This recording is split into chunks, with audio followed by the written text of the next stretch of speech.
You're listening to Packers Talk Network. PackersTalk.com.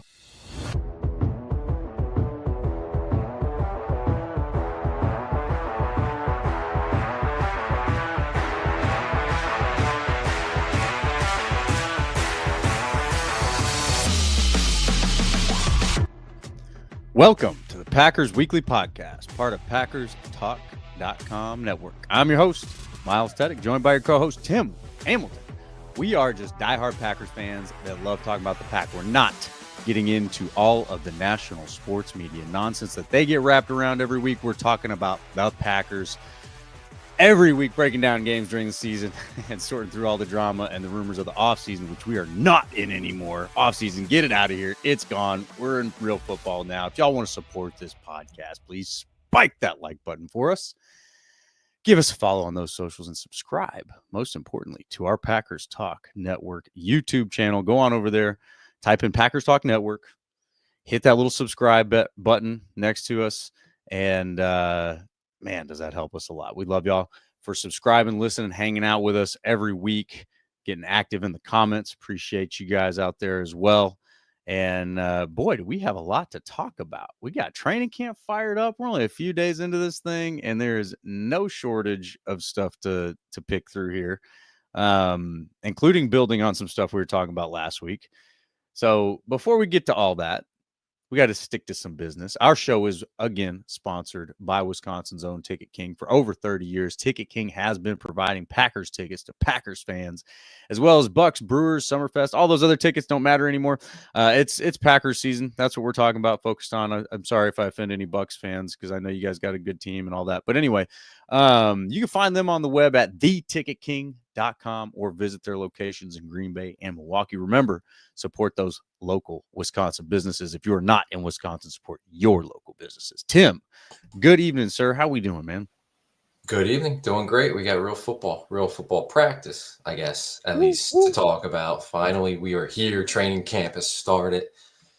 We've been waiting a while for it, and the pads came on today. For those of you, I guess, listening to us later in the week, and we're talking Monday night, so first day with pads on, and yeah, it's officially the start of the 2025 Packers season.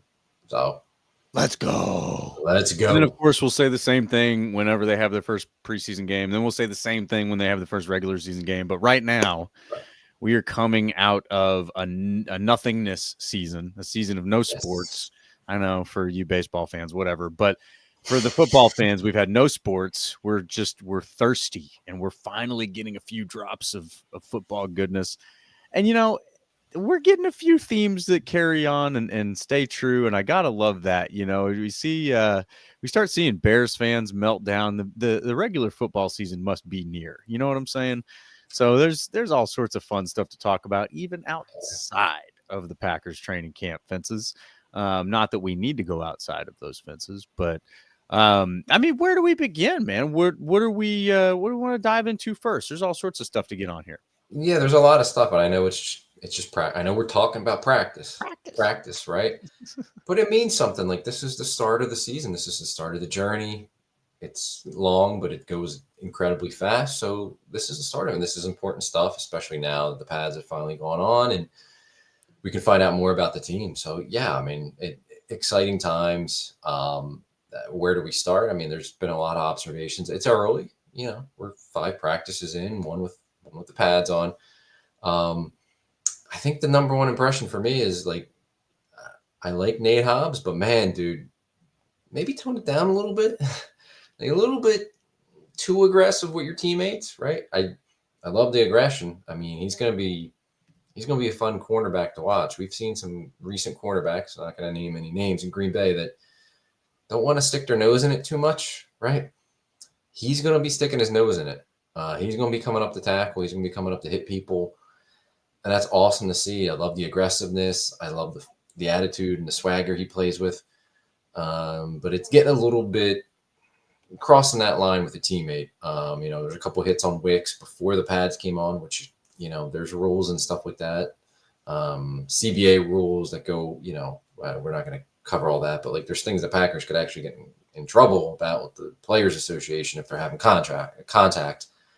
And then today, first day with pads on, he hit Marshawn Lloyd and, knocked him out for the rest of the practice. I don't know if it's serious or anything like that. We'll find out. It didn't seem like maybe that it's serious, but, Lloyd's a kid who missed basically his entire rookie season injuries. He doesn't need to start now with an injury from his teammate hitting him when his teammates shouldn't be hitting him. So I'm excited about Nate Hobbs. I can't wait to see him play against and hit other teams.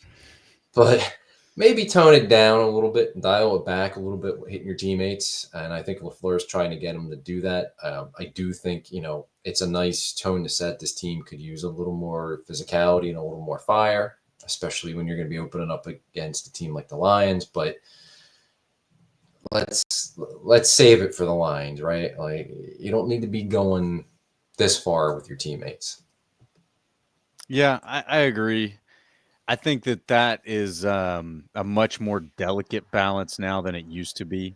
I think, 15 years ago, 20 years ago, it was a lot more.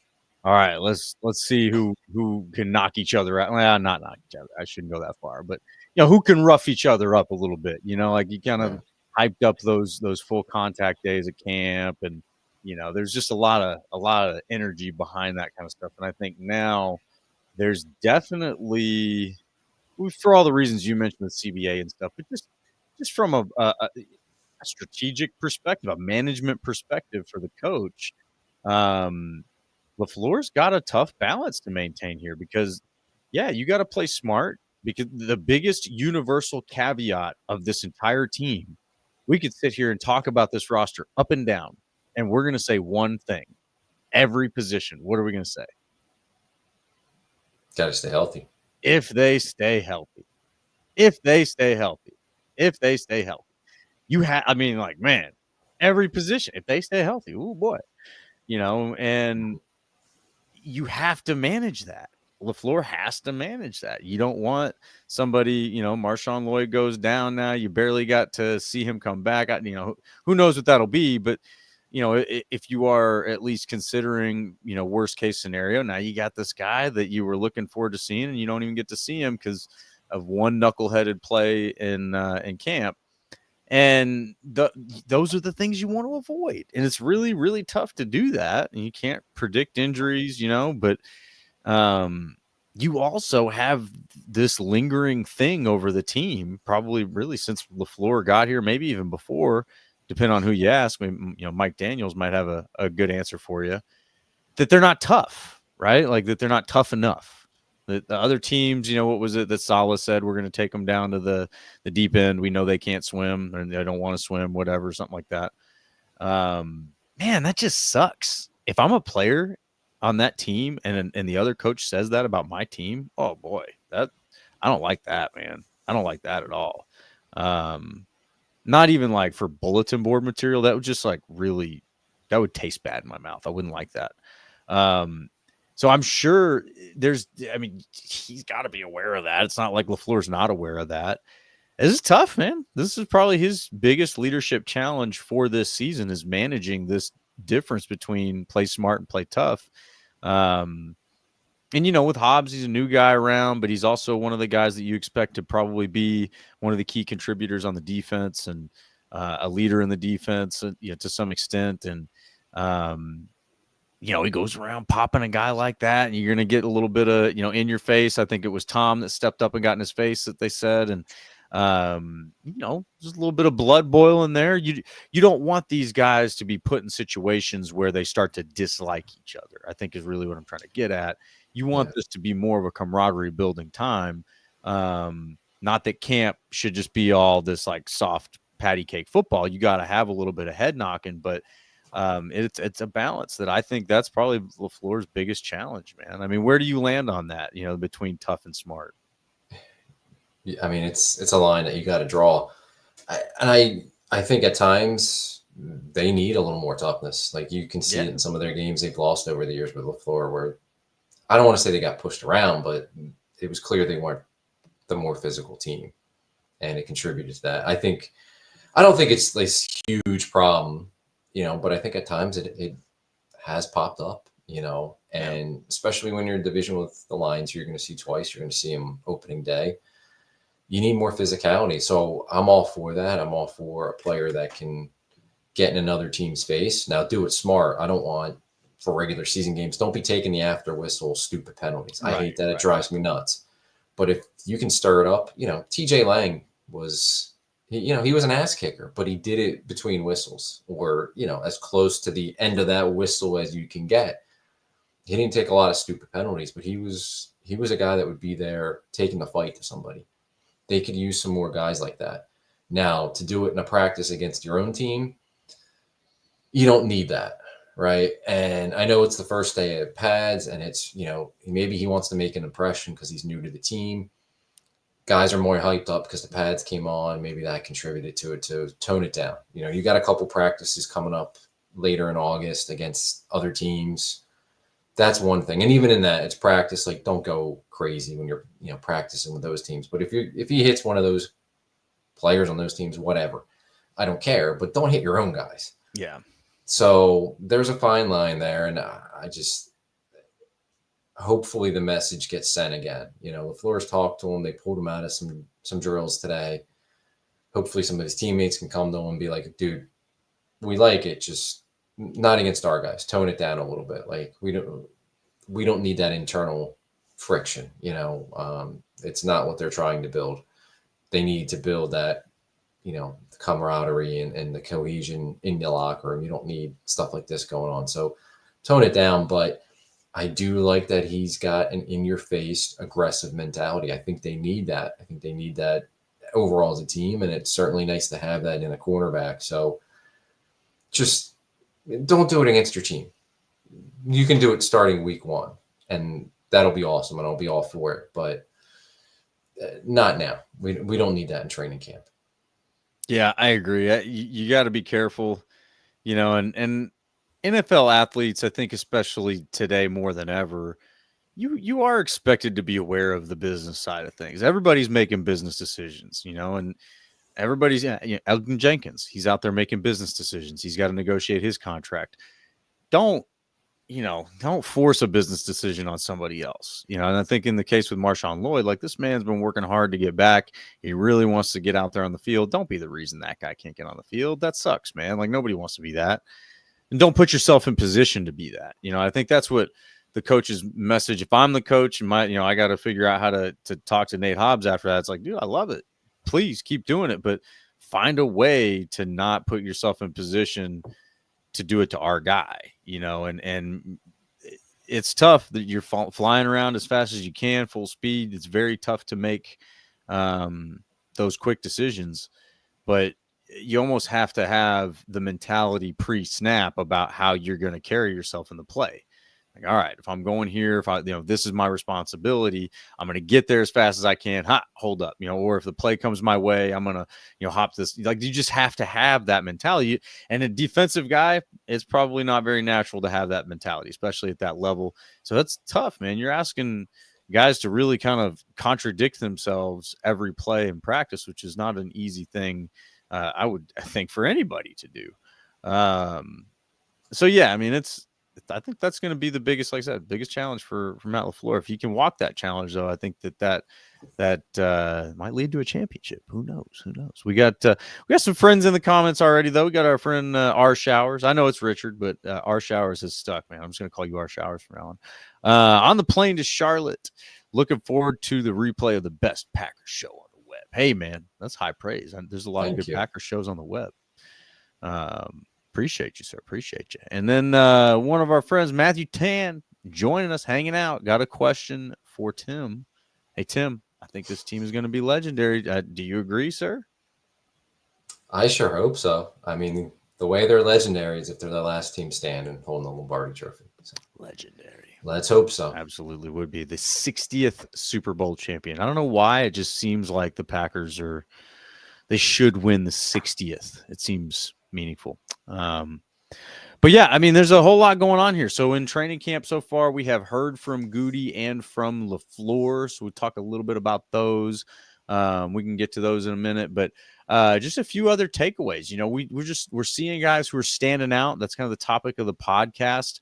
One guy in particular that I think we both have enjoyed somewhat rooting for at this point. Nazir Stackhouse starting to get some attention. Now, I did get him to say "Go Pack Go" at the Shrine Bowl. Just want to make sure everybody remembers that. But it was destiny.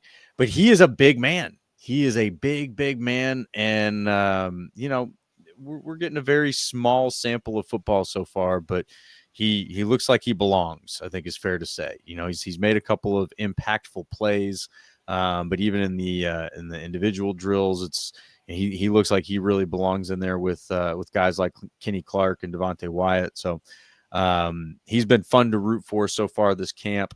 But I just want to throw out there again, like, I don't think that there is another draft class where a Nazir Stackhouse goes undrafted. I think that this year was an anomaly, and they may have gotten another steal down there in that 7th round undrafted range. They keep finding these gems like Carrington Valentine, who's also off to a hot start. Isn't that true, Tim? He is. Yeah, absolutely. And I mean, Stackhouse, it's a couple days now. He's made some plays, and I think it's really important for him that the pads are on now, because as a defensive lineman, especially a defensive lineman who's just going to be a run stuffer, you got to really show it when the pads are on. Like, doing it in T-shirts and shorts isn't proving a whole lot, but he's starting to stack some days together, and that's really encouraging. And you know what you're going to get. He's a big body who's tough to move, and that's what he's been. He's been blowing up some plays in the backfield, apparently. And as a run stuffer, that's what you're going to get. You're not going to get a pass rush from him, and that's fine. For me, they could use just a run stuffing guy. They obviously, TJ Slayton was that, and he's not here anymore. So, yeah, I'm encouraged by Stackhouse. Can't wait to see him, in the preseason games that are coming up. But he's one of the guys to really look at. I think he's got a hell of a chance to make the team just because of what he can do. It's a little bit different than some of their other defensive linemen. So it's encouraging he's stacking days. You mentioned Carrington Valentine, off to a good start. A lot of people are concerned about the cornerback room. You and I have talked about it all off season. I think we feel better about it than most people. Personally, I mean, we already talked about Hobbs. I like Hobbs a lot, other than like quit hitting your teammates. I think he's going to be a nice signing. I think he's going to be versatile. I like him. And I'm just encouraged by what Valentine's given him. 7th round guy. We talked about Stackhouse was undrafted. Valentine was a 7th round guy, nearly undrafted, and proved right away his first training camp that he deserved to be there, and continually made plays in camp to earn a roster spot. Got his opportunities as a rookie when there was injuries in the secondary with Stokes and Jair, and held up. For a 7th round pick, he's already beat his draft slot. He's exceeded expectations. And I thought last year, for whatever reason, they were, the early part, the first half of the year, they were rotating him and Stokes was getting more playing time at points. Didn't really understand it, because it was clear that Valentine was the better player. But when they finally went to Valentine more as the year went on, I thought he did a really nice job for them. Yeah, he's not, this lockdown number one man-to-man corner, and he's, probably never going to be that. But I think he's a real nice cornerback to have. He's got decent size. He's sticky in coverage. Like, I've been encouraged from what we've seen for 2 years, and now off to the start that he is. Makes me feel pretty confident, at least in their top 3 cornerbacks. So, yeah, he's one of my guys. Like, I think he has the potential to really take a nice jump this year, with the potential for more playing time. And he could be a guy that, with his jump, I'm not saying like he's a difference maker along the lines of like what Edgerrin Cooper could be, but I think he's just, if he makes a jump, it kind of is going to help the rest of the cornerback room, the rest of the secondary kind of fall into place better, right? Like, it's just going to raise their bar, raise their floor if he's a guy that can really step up this year. And I think he can. I think he's capable of that. Yeah, I agree.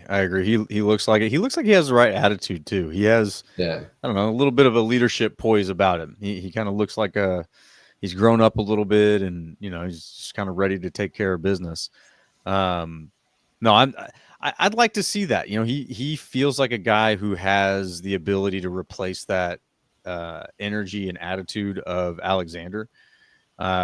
I loved that. That was one of my favorite parts about Jair Alexander was just the swagger and the confidence and the chatter. He was always living in a receiver's head, when he had a chance to do the one-on-one thing. And yeah, I feel like Valentine has a chance to be that. I don't know that Nixon and Hobbs are that. Hobbs is probably one of those that's just ready to start a fight, maybe. But I love that swagger. I really want to see Valentine shine for that reason alone. Yeah, and I think he as a rookie coming in, he was a 7th-round guy. He was pretty far down the depth chart, but every time he just kept playing well, and they had forced his way to give him from a 3rd-team guy to a 2nd-team guy to a 1st-team guy. Kept getting those reps, and he wasn't scared. He didn't back down. The moment wasn't too big for him, and he's proven that over 2 years. And I think you look at their top 3 corners, and like Nixon's on his 2nd team, and he was kind of a special teams guy, and Hobbs wasn't highly drafted or anything like that, and Valentine's a 7th, and they all kind of bring this attitude, the chip on their shoulder. I think they're all going to be guys that probably talk a lot and are pretty feisty on the field, and maybe that's an attitude they need at cornerback, right? Like, you got to back it up and be good players, but I think just having the attitude that those guys bring, and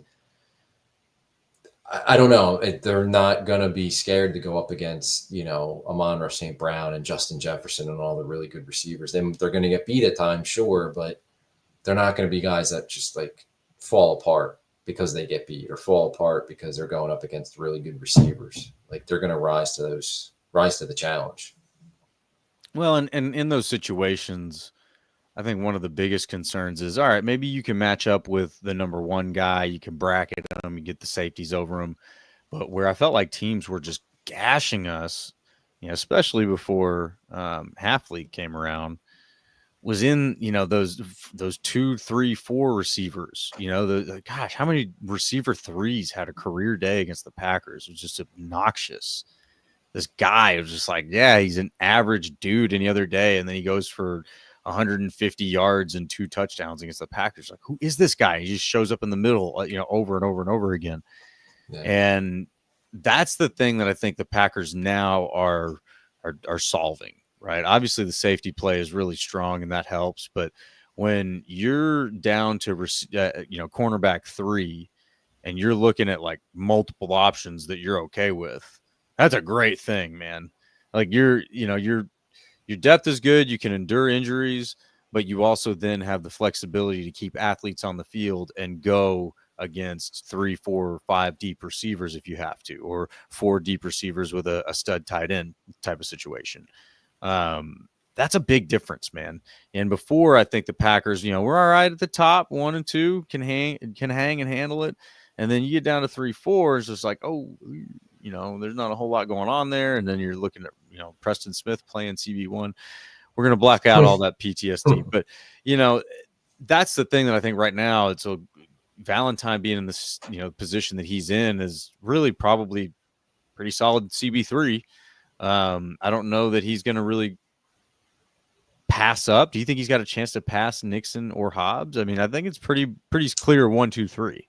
Yeah, I don't think, at least to start the season, but you never know. I mean, we'll see how it shakes out, or maybe he doesn't even have to pass those 3. Maybe it's just a matter of he's one of our best 3 cornerbacks. So maybe that bumps Bullard out, and Bullard's not going to be the slot. They'll kick Hobbs to the slot, and it'll be Valentine. Bullard has been, though.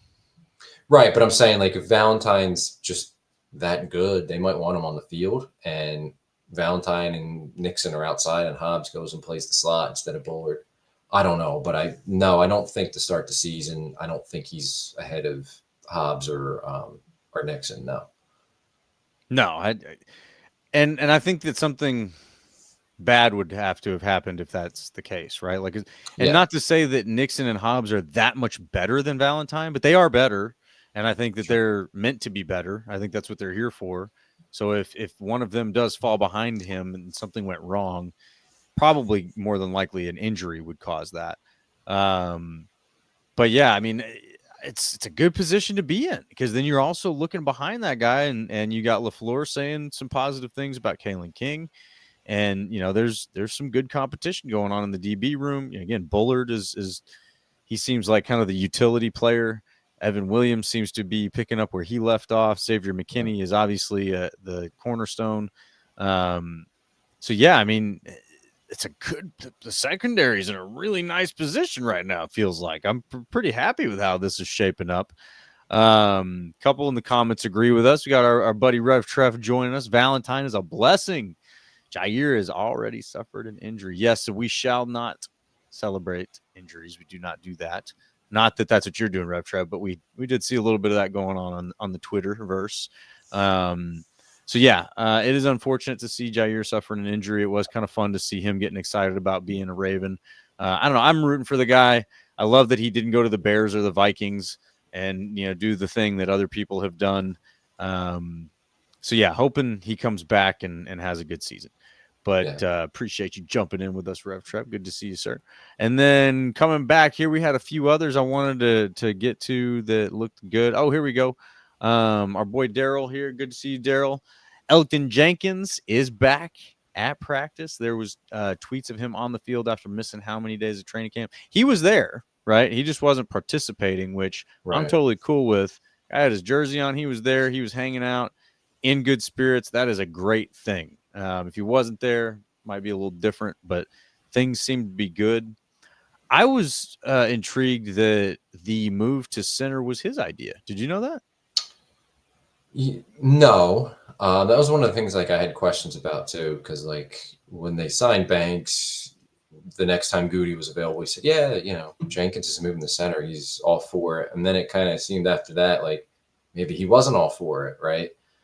And now it comes out that Jenkins had said to them at some point last season, maybe it was around the first Detroit game where he ended up starting at center because Myers was hurt. I don't know the timing of it, but apparently he said he would like to play center at some point again in his career. Maybe like, maybe not this, maybe he didn't have this season in mind, but at some point in the future, he thought that could be his best position. I guess thinking like, the later part of his career, moved to center.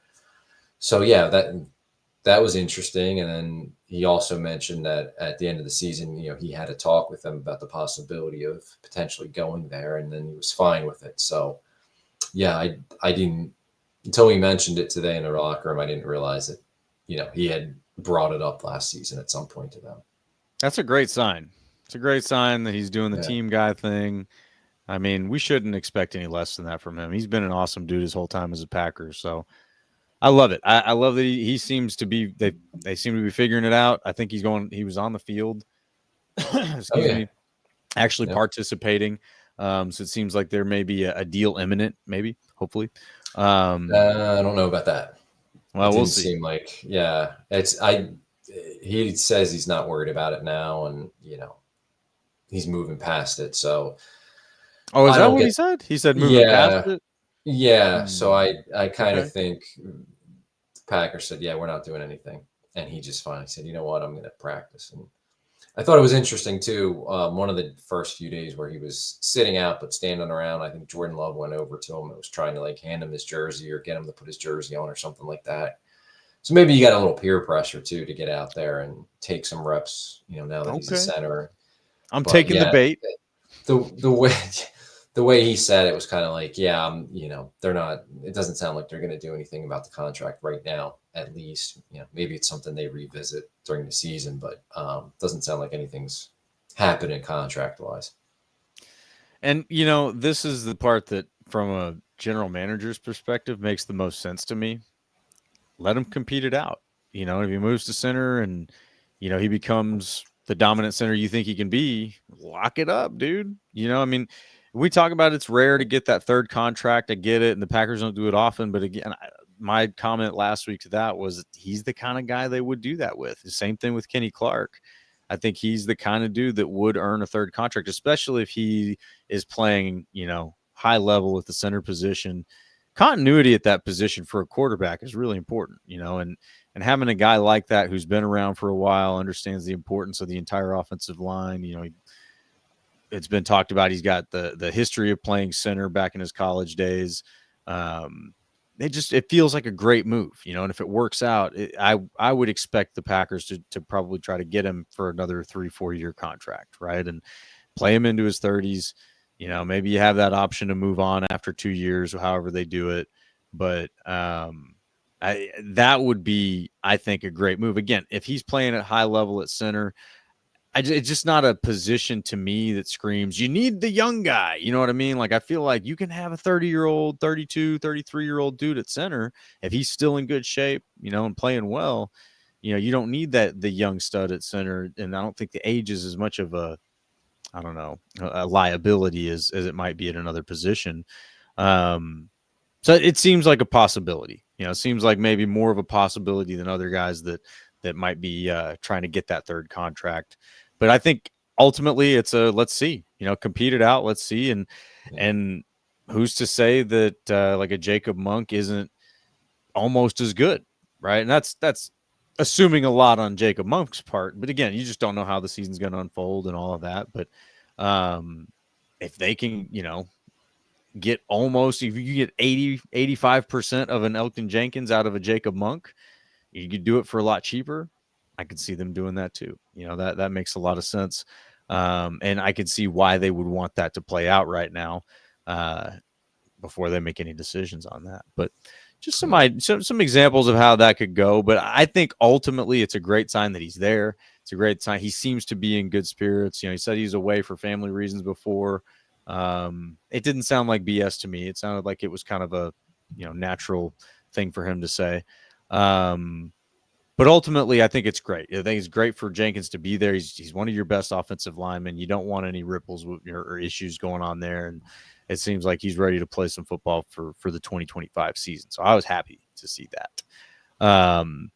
Another one of the comments I just wanted to call out. Love this energy from our friend Bob Swede. Great to have you with us, Bob. Every diehard fan knows it's a 20-0 season. Obviously, get it together, guys. Absolutely. You guys talking about 11, 12 wins. Nerds. Talking about 20-0. 20-0. That's what we're doing. Appreciate you, Bob. Make sure everybody gets set straight on how the attitude needs to be for the 2025 season. The 60th Super Bowl champions. What else do we got here? We got Chris, the casual and Packers fanatic. Hobbs, CB number 1. Good to have you with us, Chris. And then let's see any other fun ones to get to. You guys duke it out in the comments. I can't go through all of them. Appreciate you guys though. Love it. Love the chatter. Let's see here. So then other highlights, we got Jenkins. We got some good rotation going on the offensive line.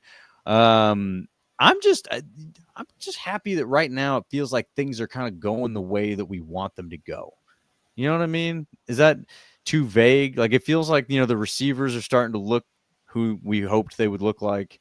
I hear some murmurs about LVN, I'm just hearing the things that I want to hear. Am I taking the fool's gold, Tim?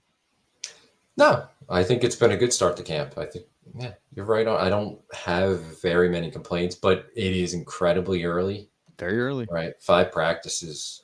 It's early. But no, I'm with you. It's been a good start. They're knock on wood. They're pretty much healthy. I mean, the guys that are out, we knew Christian Watson was going to be out. We know he's going to be out into the season. So I count that, but we knew that one. So they've been pretty much healthy.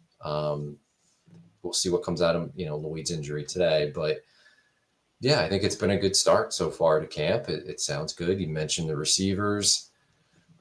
Matthew Golden, there's going to be ups and downs, and he had one go off his hands that got intercepted today, but he's made some really impressive plays from what everybody's saying. Like there was a catch today along the sideline, sliding down out of bounds with Nixon all over him. He's a hand catcher, which is great to see, and he catches just about everything. He's off to a really good start, and you want to see that. So, yeah, I mean, so far it's been a nice, clean start to camp, and hopefully that continues. Absolutely. No, and it'll get turbulent. You just never know. But I did hear whispers of a nickname developing for Golden. I think Bob Domovsky said it was Bullet. Yeah, it was Rich Bisaccia. Yeah, Rich Bisaccia is coming up with that. And apparently I complete Dallas guy over here. Bob Hayes did wear number 22. Bullet Bob Hayes. Yeah. So kind of interesting. That's just how that lined up. Because that's not why Golden picked 22, obviously. So, yeah, I thought that was kind of cool. All right, Bullet. I like that. That's cool. If you got a guy nicknamed Bullet that's not Christian Watson on your team, you're in really good shape.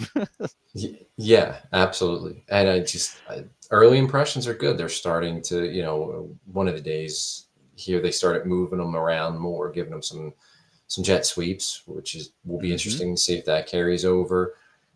He's getting runs. He's getting reps with the ones, different packages. I know he's been in some 12 personnel and stuff like that. So he's not just strictly been a one package receiver.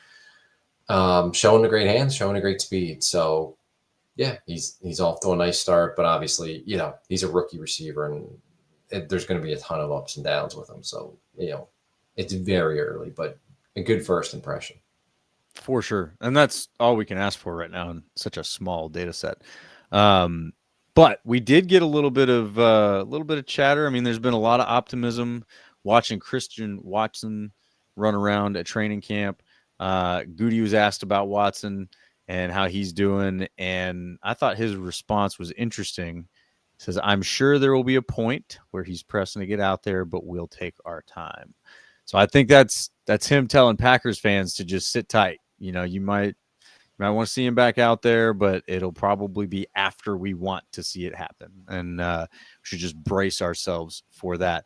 But he does look strong. You see him hopping around, you see him doing certain things. I mean, I'm very excited. It doesn't seem like he's behind schedule. I think that's fair to say. Nobody will say he's ahead of schedule. It's like, at this point, don't jinx the no-hitter.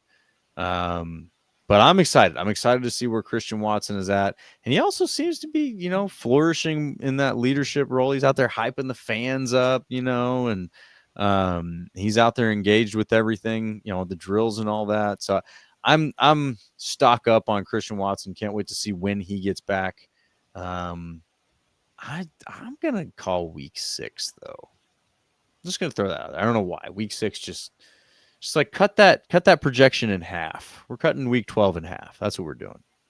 Who knows? It could be. I mean, if he starts on PUP, I think what's the rule? 4 weeks they have to miss, and then from there, there's you can then activate them, and they have, I think, another 4 weeks or something like that where they can practice before you have to make a decision on activating them. So yeah, I mean, 6 weeks is possible. They have an early bye week too, which might help them out a little bit.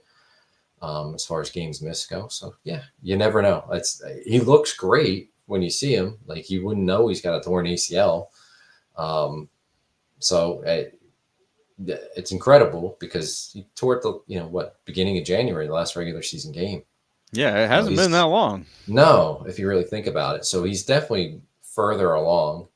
But it also sounds like, from what Gutey's comments were, and I also saw Watson, I guess, talk to the media over the weekend, he kind of knows he's going on PUP, and they're going to bring him along slowly to take care of him. But he's doing great, and seems like he's in really good spirits too, which you like to see. Yeah, that's a big deal. That's why I'm kind of sort of just trying to take a pulse of the, how are people feeling? How are these guys looking? With Jenkins, he's there, and you clarified a few things, but it still feels like he really is there, wants to be part of this team, is excited about it. Same with Watson. It's good to see that. It's very easy for the injured guys to just sort of linger back and stay in the shadows and, not be involved in whatever. And that's fine. There's plenty of instances where that happens and whatever, they're allowed to do that. But when these guys are out there on their own and they're doing the things that you see, it's very, very encouraging. But speaking of encouraging, we got a troll in the comments here. Our on-the-ground reporter, NFL Outdated, who is also a Bears fan, who was at training camp practice today. Good to see you, Andy. Glad you're with us. Said Love looked bad, which in Bears talk means Love looked good, right? They've never seen a good quarterback, so they would have no idea how to judge. They would have no idea. Yeah, and he doesn't know what he's looking at. Yeah, so we got to forgive Andy for his, kind of skewed perspective, but appreciate the spirit, man. I'm glad you're out there. Love to see you out there at training camp. I'm surprised, as a Bears fan, I'm surprised he got outside. He's not watching old highlights of the '85 Bears stuff. You went to watch actual. I mean, that's all you have. So it's nice that you came up and visited, right? 40 years, I guess. It's been 40 years.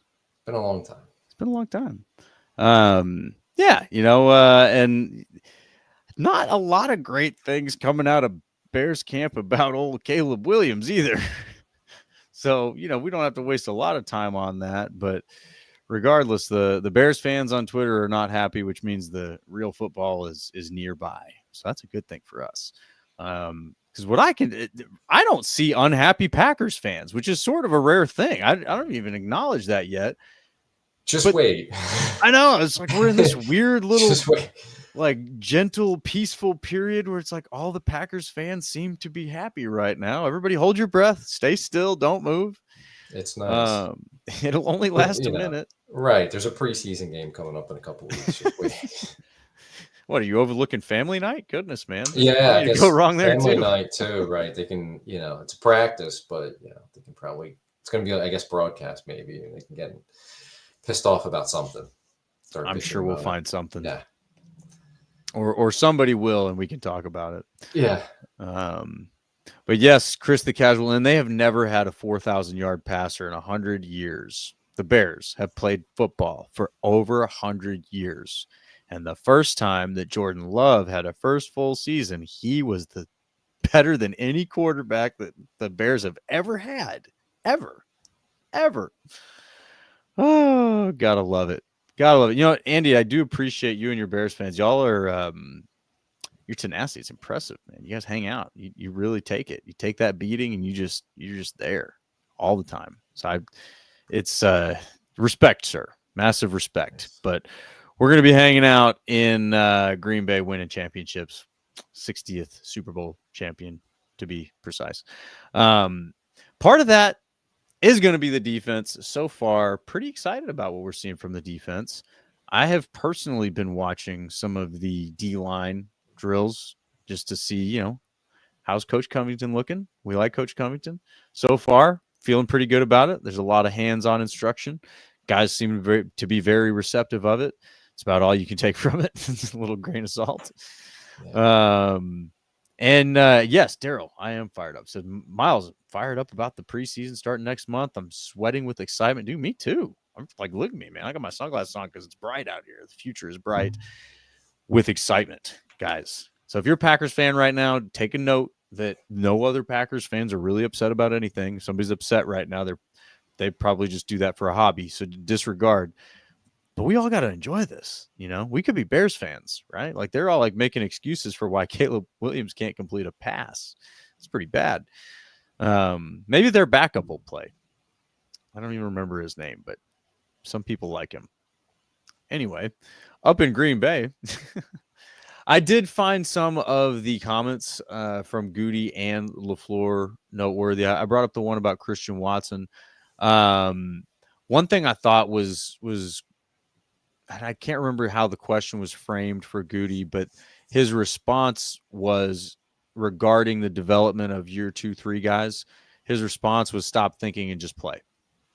And I cannot echo that enough. And I feel like that's why the defense got better under Hafley, because I think that's how Hafley is coaching the defense. Just stop thinking and play. And I feel like that's a point where the offense is getting to as well. Right. And part of that, we talk about the year 2, 3 guys. That's where guys start taking a step and all of that. Well, the Packers, the big question is, can these guys take that step? And there's a whole bunch of them we could throw in that category, but they have an outsized number of those guys, right? Usually you only have a few year 2, 3 guys. You hope they do well. The Packers have a bunch, right? Like they've been the youngest team in the league for 2 years in a row. And are they the youngest team in the league right now again? I don't know. I know you got to wait until the break. I'm sure they're among it, but I think you got to wait till the regular season is when they kind of do that. Final They look at all the rosters and they base it on that. But I'm sure they're going to be, if they're not the youngest, I'm sure they're going to be among the 3 or 5 youngest rosters. Yeah. So they got more of those year 2, 3 guys that are coming up and that have been playing for that entire time. Guys like Christian Watson, okay, not the entire time, but they've had a significant role early on as rookies and in the second year. And now, yes, so you want to see those guys take a step forward. And I think the question was, to LaFleur, he got a question around that. Like, is it realistic to expect these guys that have shown the potential but haven't been consistent to all take that leap. And that's right. I think he said something along the lines of, I think so, of course, his coaches are going to be like, no, some of them are going to suck. We'll see who it is. That would be an amazing answer. But yeah, I think that's kind of the excitement about this roster, right? You got all these seeds planted and all of them could pop at once, right? And if they do, that's awesome. But even if some of them take that leap, you're in excellent shape, right? And we've already covered a few grounds, but one of the biggest ones, right, is Cooper, right? Edgerrin Cooper. Boy, we get an all-pro season out of him.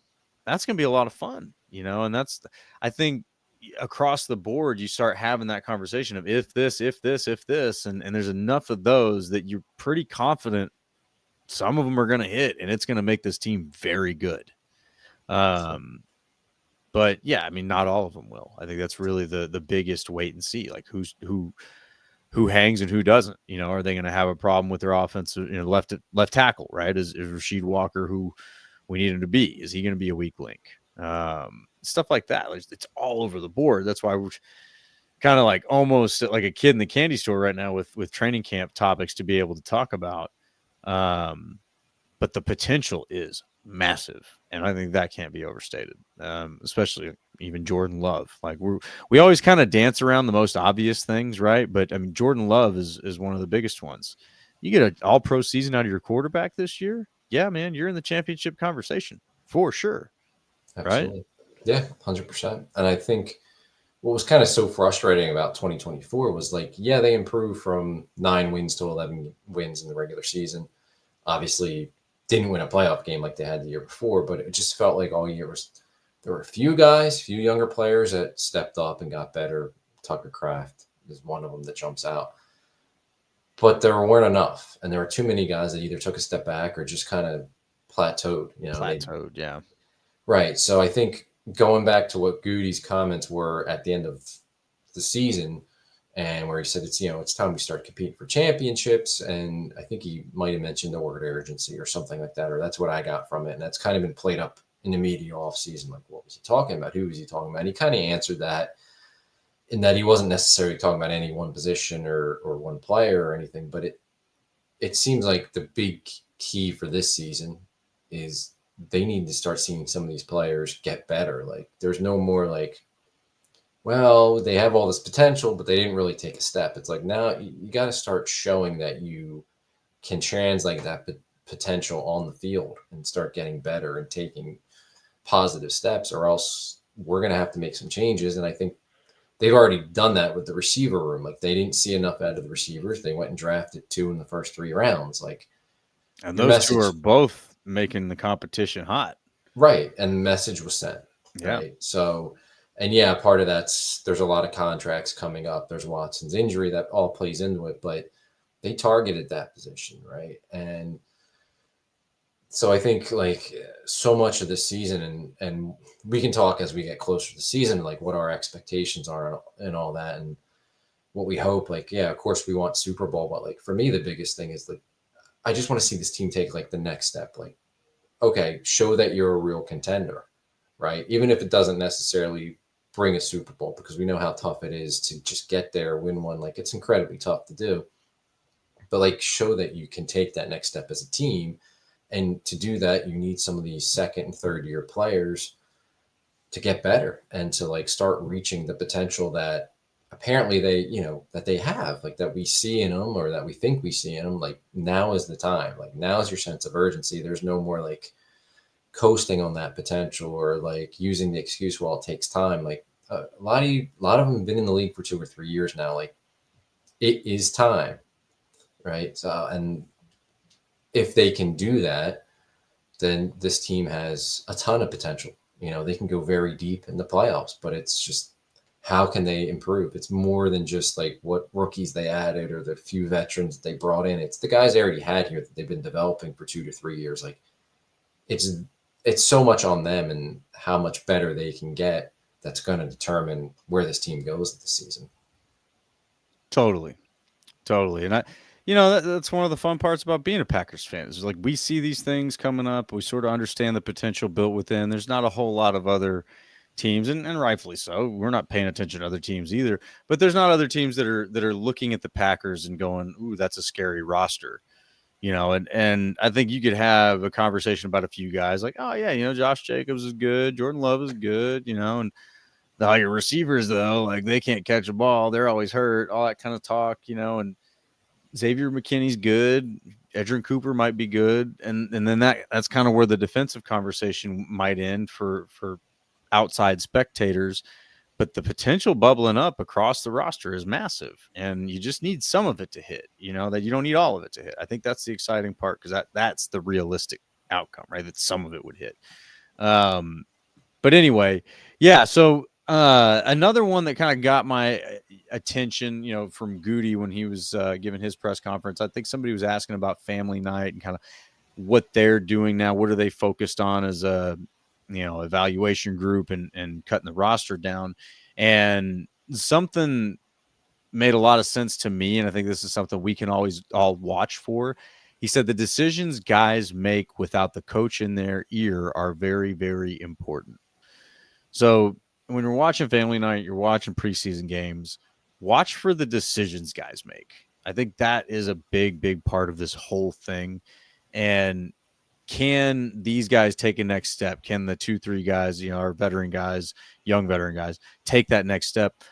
I think the decisions that they make is what makes the difference in that, right? And then last year I got a vibe, and I picked this up from Tucker Kraft and the way that he responded to it, but I got the vibe that there was a whole lot of looking around like who's going to take care of this kind of going on, right? And he almost got that attitude of like, all right, fine, I'll do it towards the end of the year. And I think Josh Jacobs, maybe his actions demonstrated that in the way that he was running the football towards the end of the year and just taking a beating and keep on going.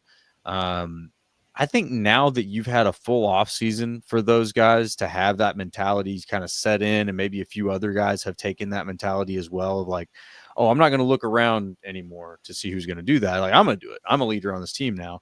That changes the decision-making of these guys in a game, right? In a game, if you feel like you're the guy who's got to, pick people up, carry people, whatever it is, make the play, that's different than thinking it's going to be somebody else. And it may be subtle, but it is different. And I think that at the end of the day right now, to me, is the difference in this team this year and from that team last year. I don't know that you don't have a massive difference in ability, right? Most of the talents last year are still here this year. You added a few, right? You added Golden with his speed. You added a little bit of talent, but you didn't add.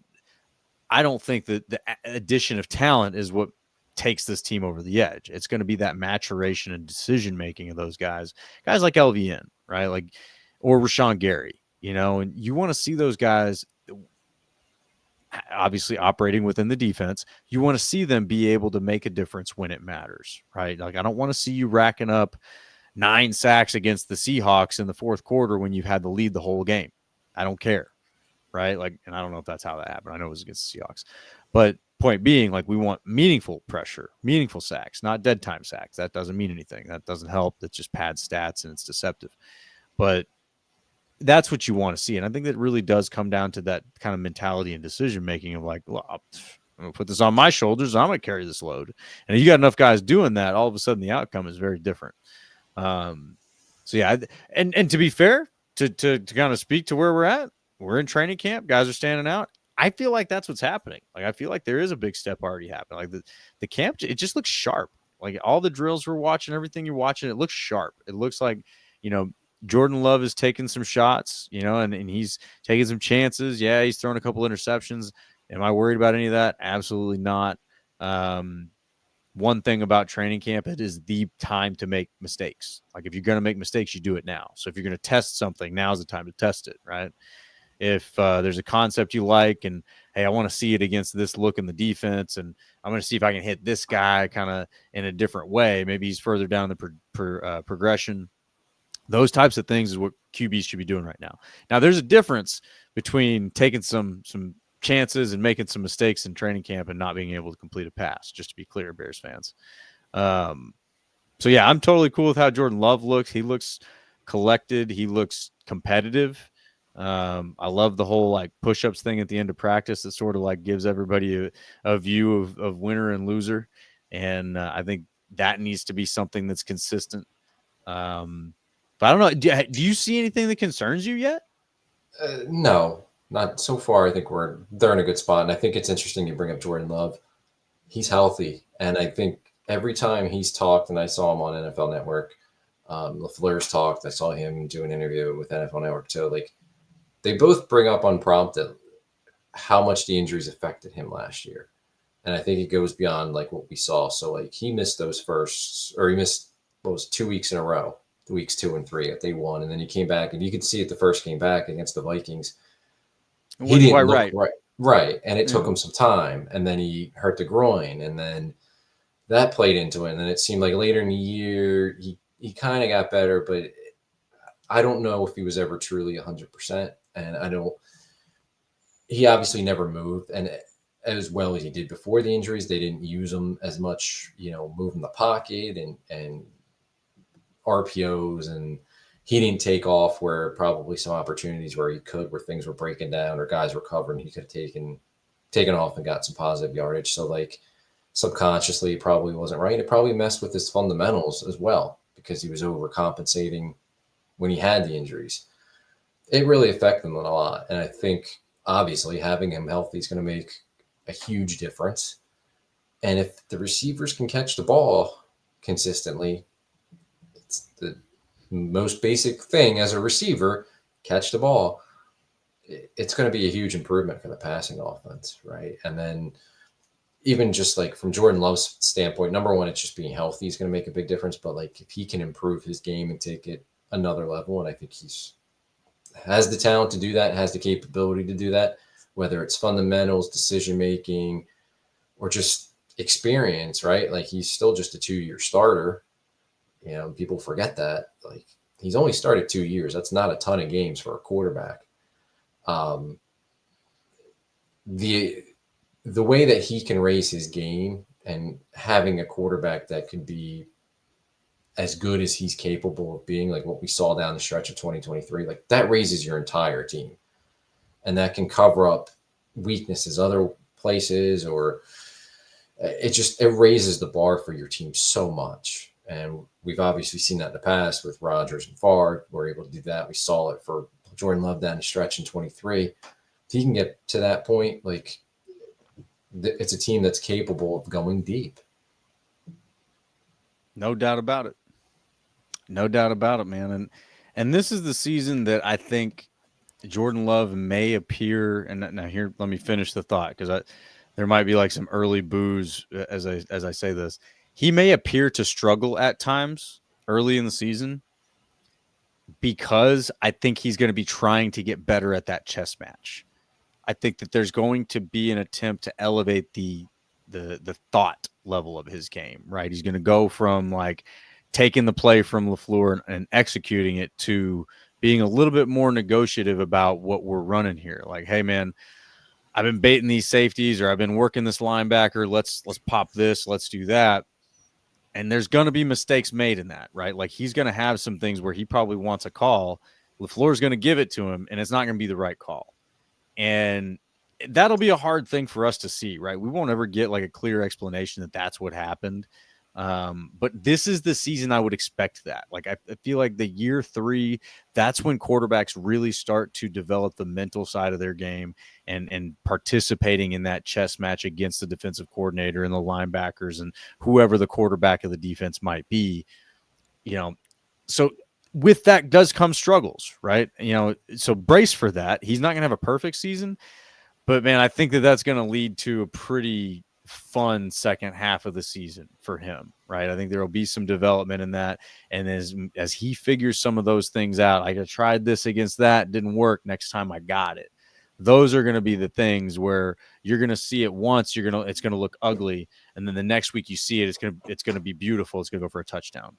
And that's the kind of development I look for in Jordan Love this season, is a little bit more command of the game, a little bit more, again, of the chess match and sharing that with LaFleur, whereas I think that's primarily been on LaFleur to this point. And the offensive play callers. LaFleur did. I always got it. We got to give credit where credit is due, even though, I haven't had the nicest things to say about the offensive coordinator. LaFleur did throw a big shout out to Stenavich that he's like the mastermind of the run game, and the run game was great last year. So hats off to Stenavich, as you should be the mastermind of the run game. If you're offensive line coach, that's like the bread and butter of the offensive line. It all fits together, makes a lot of sense. But credit where it is due. He's put together a hell of a run game.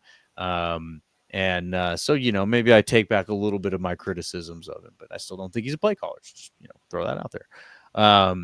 But yeah, that's where I think the difference is going to be. There's going to be struggles in that, so it won't be perfect. There will be mistakes made. How big are those mistakes? Are they interceptions or incompletions or sacks? Or, what is it? Or do you make a mistake and cover it up with a beautiful impromptu, play? Who knows? Sometimes that happens too. But yeah, so I'm very, very interested in Jordan Love's development this season and how he can elevate, and whether he gets up to that all-pro level and that may be like top 5, top 10 QB conversation.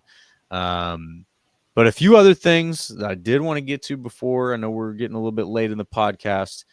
The buzz around Isaiah Simmons is heating up. Is this real? Is this guy, is he a top 10 draft pick quality player after all, Tim? I mean, from an athletic standpoint, with his speed and his size and all that, yeah. I mean, there's not many linebackers that have his athletic profile. But yeah, when they signed him, I was like, okay, special teams and depth linebacker if he makes the team, and maybe there's some kind of package for him to come in and play, but he's going to have to make it on special teams. And then as it kind of like built through OTAs and minicamp, and he started getting more reps, and you see him like, okay, he's out there with the ones, or he's coming into twos, and then coming, at times filling in with the ones. It was like, maybe there's more here. And he's carried it over in the training camp, and, his teammates are raving about him. Coaches have raved about him. He's certainly ahead of Tyron Hopper, who was a 3rd-round pick last year.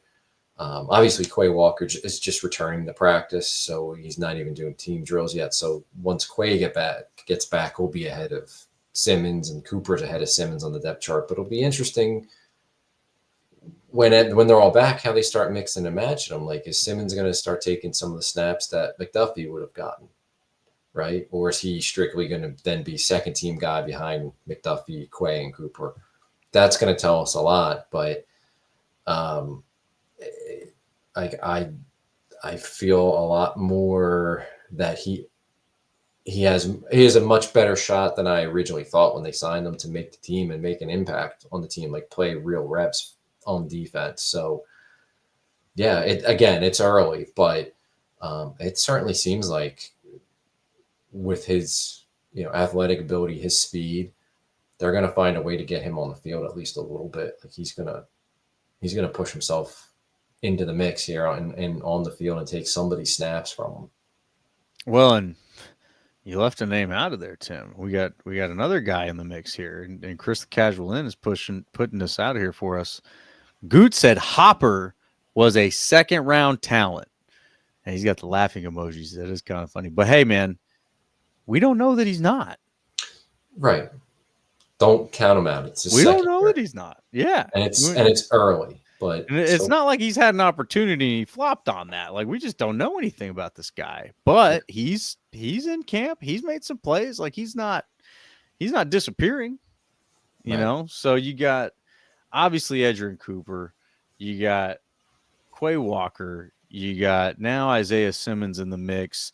The old reliable in Isaiah McDuffie. He's your stabilizer. And Hopper's a 2nd-round talent. I mean, I'm willing to listen to Gutey if he really believes that. I guess that makes Edgerrin Cooper like a top 10 talent, which, maybe at this point in the redraft he might be. Yeah, I mean, he's got superstar waiting to happen, right? Like, yeah. But I mean, just think of the linebacker room this time last year. Like, they were going into a new system, right? Where their 4-3 defense, they were going to use their linebackers a lot differently than how the previous staffs had, going back to Dom Capers when they switched to 3-4. So you didn't know, and it was like, how's everybody going to fit? Then you had Cooper, who, yeah, he looked great film, great testing, but he was a rookie. You didn't know. We didn't know Hopper. And to see him now, and you're like, hey, they might have like 5 guys like that could get on the field, or at least even 4 guys is pretty damn good if you think about it. Like, how many teams got 4 linebackers? And again, Cooper looks like he's a superstar waiting to break out. And he was damn near that level last year. The only thing holding him back was a couple injuries, I guess, and just inexperience. But I mean, I think he's going to be an absolute star. I think he's the next difference maker on the team. Quay kind of had a nice stretch there, and then he had the injury issues again. So we'll see. I think they still seem like they really like Quay. McDuffie's not a bad dude. If he's your 3rd linebacker, your 4th linebacker, like, that's not bad at all. Yeah, he's not bad. Like, he's never going to make a Pro Bowl team or anything like that, but he's an NFL player, just solid linebacker for you. And then when he's on the field, he's not a liability. Right. Like, you need guys like that. Like, yeah. And then what Simmons is flashing so far, and we know what he physically could be. Hasn't put it together, but maybe this is the spot where they find a role for him. Like previous stops, he was playing slot, he was playing safety, he was moving around. Here, they're just saying you're going to be a linebacker, and they're simplifying. That seems to be his preference, yeah. Right, like, and let me focus on something and be good at it. Yeah, they're making it simple, and Devondre Campbell was kind of the same way. I know we don't, it didn't end well for him, but he had the one really good year in Green Bay. Yeah. And he was a guy that had been on a couple teams, and they couldn't figure out how to make him work, how to make him fit. And then he came to Green Bay and he did. And maybe Simmons is the next guy that, here's your role, here's what we need you to do. And he can just go in there, and things have slowed down and been simplified for him. And he can just let his incredible athletic ability take over. Yeah. And sometimes that's how it is, and it's funny because I think that there's a level of, disbelief when fans give each other a hard time about a bad program or a bad franchise or whatever. And it's like, yeah, but the players got to play, the coaches got to coach, all that kind of stuff. It's like, what does an organization really have to do with it? Like it matters. It really matters. Like, if you're a player, you're an employee, you walk into something that's incredibly dysfunctional, it's hard to do your job well. Even if you're good at your job, it's like, oh, I'm good at my job, but you guys are crazy, man. This place is a dumpster fire. And I don't know that was the case necessarily with the Cardinals. I mean, I haven't looked back into everything about how things went for him with the Cardinals and the Giants. But the Giants, I mean, it's pretty easy. Like, man, you guys have no idea what you're doing. You let everybody go. So I don't look at the Giants and go, well, man, why'd they let him go? Well, let everybody else go. Why not let him go too? Yeah. But, beyond that, it's like, the guy's young. He's a freak athlete. Yeah. It could work out. You get him in the right system, and all of a sudden he looks like the guy that got drafted in the top 10 of the draft again. And it's like, oh, shoot. There's a good one, and what could be. Obviously, we're speculating a lot here, and it's a lot of fun to do that right now. Everybody's undefeated. But yeah, I'm very, very interested here. I was kind of with you before. It's like, all right, I'm not going to get overhyped about Isaiah Simmons. It'd be cool if it worked out, but there's a reason it didn't with others. And now I'm starting to look at this going, the Packers are one of the best organizations in football, no doubt about it. And they're no nonsense. And if they're fitting with him like a puzzle piece, man, boy, is that a big win. That's a much bigger win, I think, in my opinion, than what they got with Campbell, and probably with Rasul Douglas too. I mean, depending on how it turns out. But as far as the pedigree goes, it's not like Campbell and Rasul Douglas had a top 10 draft pedigree. So yeah, very exciting to see that. I see some comments about Quay, and listen, that was another thing that I wrote down from Gutey. He said, would like to have Quay around here for a number of years. He has said that repeatedly about Quay Walker, and you don't hear that very often about many players. It's not like he's like Quay and this list of 10 other guys that we would love to have around for a number of years. It's like consistently, that Quay guy, we want him here. That one we really want here. So I don't know. I mean, Tim, do you think that they're seeing stuff that we haven't seen yet? I know some of the fans are still a little bit lukewarm on Quay Walker. Like, is that wrong, or are we missing something? If we are, I don't know what it is, because I'm very much lukewarm on him too. We've seen some stretches, and I think last year he did have like that nice mid-season stretch where he was playing good, and then injury pop up, which was unfortunately like to see him what he could have done healthy, right? The rest of the way, maybe that would have convinced me more, but I would be really careful about giving him an extension right now. And it seems like they want to get him locked up and signed. I don't think it's just like, Gutey's not going to come out and say, yeah, we're not going to bring him back after this. Like, he's not going to give you that. That's true too, yeah. Right. But I mean, there's other ways he could be like, well, we'll see how it plays out. But he's coming right out and saying it. And that wasn't the first time. Like right. Like he said it before. He was a first-round pick of Gutey's, so maybe that plays into it too. But I think they truly like him, and they still see in him what they did when they drafted him. For me personally, I wouldn't do it right now. Not saying that like if he comes in and has a really good year, that would I'd probably want to see him throughout the year before I'd make any kind of commitment to him. I wouldn't do it now. I would wait. And I know if you wait, maybe the price goes up, but I would take that risk because I haven't seen enough. But maybe next to Edgerrin Cooper, like that unlocks Quay, and Quay, can stay consistent, can stay healthy all year, and he has his breakout season. But I think it's legit. I think they want to get it done. Wouldn't surprise me if they're, working on it behind the scenes with his agent, trying to get something done. But that's one I would be nervous about. I hope they're careful. I hope they wait on it to see how he plays, but that might be something that happens soon. Yeah, I mean, I think that they see more from him. I mean, obviously they do. They see him in the locker room, in the weight room. They see who the guy is inside the walls, but they have an evaluation too, and I want to point back to what Gutey said before with what the decisions these guys make when the coach isn't in their ear are very, very important. Maybe he makes all the right decisions. You know what I mean? When he's on the field, when he's in the film room, he's got all the answers. He's got other guys' answers. He gets people in position when they're out of position. Maybe he's doing that stuff.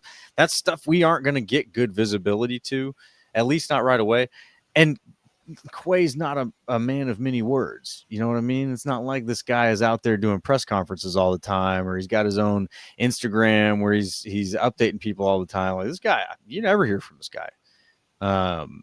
And when he does talk, he's doing the kind of the Marshawn Lynch thing. I'm just here so I don't get fined. Not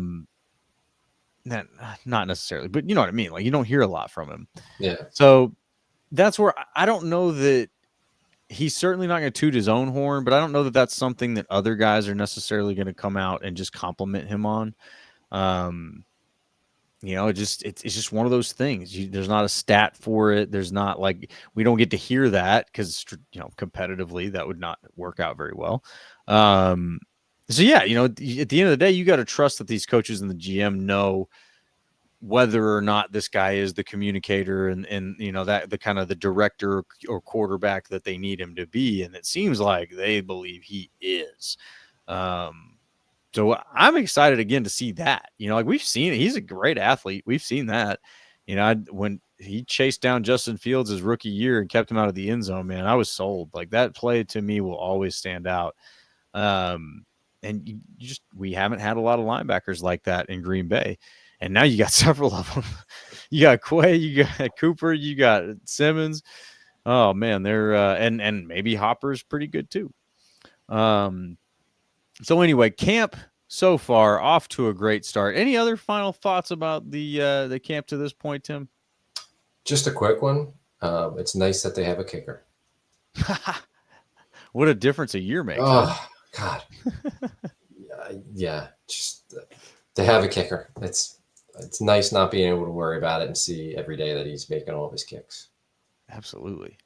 Absolutely. No, I'm very excited. He's out there, and we, there is the talk that training camp stats, training camp stats don't matter. Sure. Some of that is true. Some of it's not. For a kicker, it's not true. Like training camp stats absolutely matter for a kicker. Like I want to see if you're making the kicks or not. If you're not, there better be a good reason. Guy's making all the kicks.